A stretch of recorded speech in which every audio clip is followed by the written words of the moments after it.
So we're looking at 10 months of growth, 800 to the hairline. There was a history of having had undergone FUE at another facility. Supposedly 1,000 grafts were placed and the result was poor. 1 year afterwards, not happy with the yield, decided to do another procedure.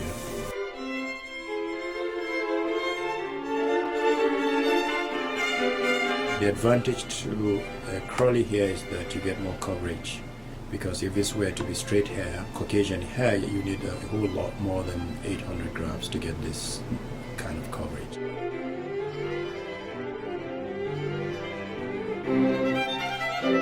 So we're looking at the right oblique view of the hairline, and you can see how the hairline blends very well with the temple points and merges very well with the rest of the hair. And that's the left temple point, and you can see how that again complements the temple points very well. The hairline is looking very symmetrical, and this is really ideal type of situation.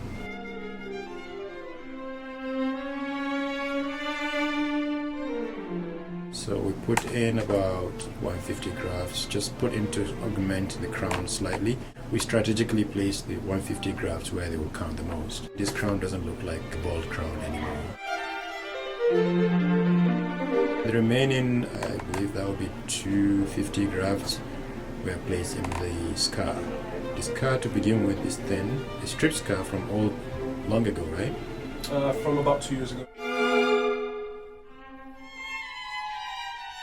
The skill level required of FUE is very high, and that will explain why the first surgery probably didn't grow, because the transection rate is very high, especially if the hair is curly. So in this situation we had to do a test using our technique to make sure that the procedure itself will be successful. It's only after confirming that the test procedure was good that we proceeded to book the surgery, and that's how it should be with patients with curly hair.